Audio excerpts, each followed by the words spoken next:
পঞ্চম শ্রেণীর শিক্ষার্থীদের জন্য এখন যে বিষয়টি থাকছে সেটি হচ্ছে কোয়েশ্চেন নাম্বার 8 ডব্লিউএস কোয়েশ্চেন, অর্থাৎ ওয়ার্ড কোয়েশ্চেন যেটাকে বলে, সেটি তোমাদের একাডেমিক পরীক্ষাও 8 নং কোয়েশ্চেনে আছে, প্লাস ভিত্তি পরীক্ষাও সেই আইটেমটি আছে।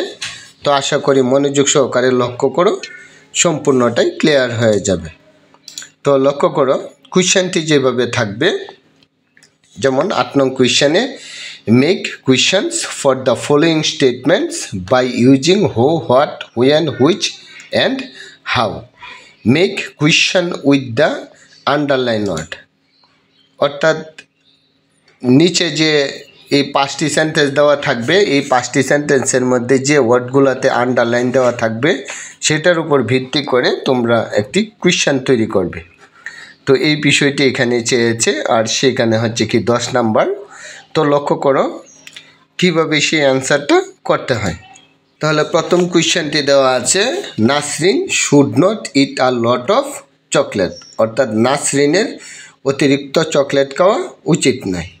আমি সরাসরি বুঝিয়ে দিচ্ছি, এই জন্য ওয়ার্ড কোয়েশ্চেনের ওয়ার্ডগুলো আলাদাভাবে বোঝানোর প্রয়োজন নেই। এক একটা কোয়েশ্চেন আসবে এবং এক একটা আমি আলাদাভাবে বুঝিয়ে দেব।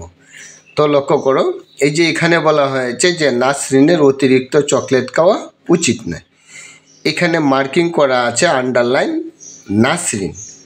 এখন এই যে ব্যক্তি সম্পর্কে যদি জানতে চাই তাহলে হু দ্বারা প্রশ্ন করতে হবে।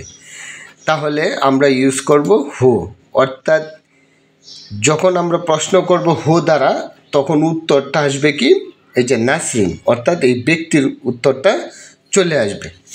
অর্থাৎ খার বেশি চকলেট খাওয়া উচিত নয়, তাহলে এই যে নাসরিন, এই জন্য আমরা প্রশ্ন করব হু দ্বারা।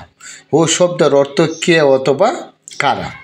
তাহলে আমরা ওয়ার্ডের মিনিংটা যদি জানি তাহলে এমনিতে ওয়ার্ড কোয়েশ্চেনের আমরা অ্যান্সার করতে পারবো। আর আমরা সবাই জানি ওয়ার্ড কোয়েশ্চেন থাকলে বাকি সেন্টেন্সটা প্রশ্নবোধক দ্বারা ফিল আপ করতে হবে, আর প্রশ্নবোধক দ্বারা ফিল আপ করলে অক্সিলারি ভার্ব প্রথমে থাকে। তো আরেকটা বিষয় লক্ষ্য করতে হবে, হু যেহেতু সাবজেক্ট হিসাবে কাজ করে তখন আর আলাদা কিছু ওয়ার্ড আসবে না, হুর পরে সরাসরি ভার্ব দ্বারাই শুরু হবে। তবে সর্বশেষে প্রশ্নবোধক চিহ্ন অর্থাৎ ইন্টারোগেটিভ সাইন তোমাদের অবশ্যই দিতে হবে, না হয় সেন্টেন্সটি রং হবে। তো তাহলে আশা করি বুঝতেই পেরেছ হুর যে রুলটি। এখন লক্ষ্য করো দ্বিতীয় sentence, she did not go to school, সে স্কুলে যায় নাই, বিকজ শি ওয়াজ ইল, কারণ সে অসুস্থ ছিল। এখন লক্ষ্য করো পুরো সেন্টেন্সটির মধ্যেই আন্ডারলাইন করা আছে, অর্থাৎ কারণ সে অসুস্থ ছিল। তাহলে অসুস্থ থাকার কারণেই তো সে স্কুলে যেতে পারে নাই, তাহলে কারণ বুঝাইছে। তাহলে আমরা ওয়ার্ড কোয়েশ্চেন ইউজ করব হয়। হয় শব্দের অর্থই হচ্ছে কেন, অর্থাৎ কেন দ্বারা যখন আমরা প্রশ্ন করব তাহলে এই কারণের উত্তর চলে আসবে। সুতরাং কারণ বুঝাতে আমরা হয় ওয়ার্ডটি ইউজ করব। Did she not go to school, তো আমরা জানি যে প্রশ্নবোধক দ্বারা যদি সেন্টেন্স ফিল আপ করতে যাই তাহলে অবশ্যই অক্সিলারি ভার্ব ওয়ার্ড কোয়েশ্চেনের পরে হবে, তারপরে বসবে সাবজেক্ট, তারপরে নট, তারপরে ভার্ব, তারপরে কি অবজেক্ট অথবা এক্সটেনশন। তো এই যে why did she not go to school, অর্থাৎ কেন সে স্কুলে যায় নাই, তাহলে উত্তরে আসবে কারণ সে অসুস্থ ছিল, বিকজ শি ওয়াজ ইল। তাহলে আমরা প্রশ্ন করার সময় যে আন্ডারলাইন ওয়ার্ডটি আমরা সম্পূর্ণ বাদ দিব এবং প্রশ্ন করার পরে এই আন্ডারলাইনের ওয়ার্ডটি সম্পূর্ণ উত্তরে চলে আসবে। সেই বিষয়টা বাংলা করেও তোমরা প্রশ্ন করতে পারো, তাহলে যত বাংলা করবে তত সহজ হয়ে যাবে এই বিষয়টা। তারপরে লক্ষ্য করো সি নাম্বারে, আই ইট ফ্রুটস রেগুলারলি, আমি নিয়মিতই ফল খাই। তাহলে দেখো এই যে হোয়াট দ্বারা প্রশ্ন করা হয়েছে, কোনো বস্তু সম্পর্কে তথ্য যদি জানতে চাই তাহলে আমরা হোয়াট দ্বারা প্রশ্ন করব।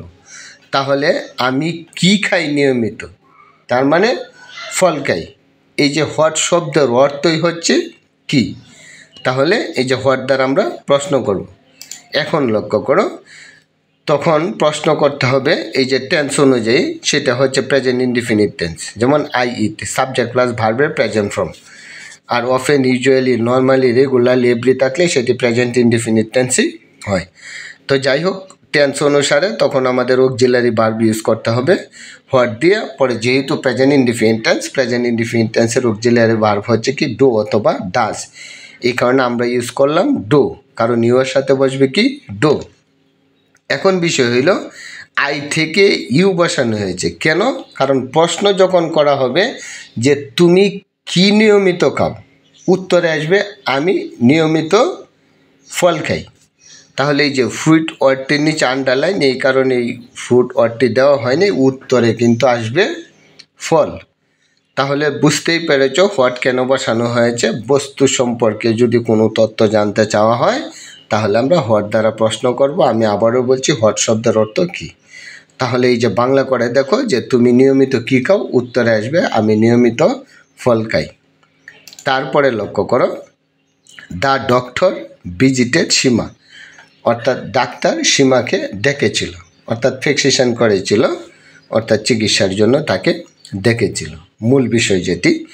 এখন দেখো এই যে দ্য ডক্টর, তাহলে এটা ব্যক্তি, তাইলে ব্যক্তির উত্তর আনতে গেলেই হো দ্বারা প্রশ্ন করতে হবে পূর্বের সেন্টেন্সটির নিয়ম অনুসারে। তাইলে হো থাকলে তারপরে ভার্ব দ্বারা সরাসরি শুরু হবে। হো ভিজিটেড সীমা, কে সীমাকে ডেকেছিল, তাইলে উত্তরে আসবে কি ডাক্তার। তো হোর যে আরেকটি বিষয় প্রপার মনে রাখতে হবে, হো দ্বারা যখন প্রশ্ন করা হবে তখন সরাসরি এই সেন্টেন্সের জন্য যেহেতু সাবজেক্ট হিসেবেও কাজ করে, এই জন্য আলাদা কোনো অক্সিলারি ভার্ব বসবে না, যা আছে সরাসরি ভার্ব দ্বারাই যুক্ত করে সেন্টেন্সটি পরিপূর্ণ করে সর্বশেষে ইন্টারোগেটিভ সাইন তোমরা অ্যাড করবে। তারপরে লক্ষ্য করো people begin to run for their homes, অর্থাৎ লোকজন তাদের বাড়ি যাওয়ার জন্য দৌড় শুরু করে। তাইলে কারা দৌড় শুরু করে? লোকজন। এই আমরা কুয়েশন করব হো দ্বারা। তারপরে দেখো এই যে ভার্ব দিয়ে হুবহু ফুল সেন্টেন্সটি লিখলেই চলতেছে। Who begin to run for their homes, কারা বাড়ি যাওয়ার জন্য দৌড় শুরু করে, তাহলে উত্তরে আসবে কি পিপল। তাহলে আশা করি এইগুলো বুঝতে পেরেছ। এখন শুধু ওয়ার্ড কুয়েশনের ওয়ার্ডের মিনিংগুলো জানলেই তোমরা বাকিটা অ্যান্সার করতে পারবে। যেমন হোয়ার দ্বারা যদি কোনো কুয়েশন করা হয় তাহলে স্থান সম্পর্কে জানতে চাবে, তখন এই স্থানের নামটি উল্লেখ করে সেখানে আন্ডারলাইন থাকবে, তখন হোয়ার দ্বারা কুয়েশন করে ঠিক এই সিস্টেমের প্যাটার্নে তোমরা অ্যান্সারটা করে ফেলবে। তাহলে হাউ দ্বারা যদি কোনো কুয়েশন করা হয় কাজের ধরন সম্পর্কে জানতে চাবে অথবা কিভাবে। তো যাই হোক, এখানে ক্লাসগুলো ছিল সংক্ষিপ্ত।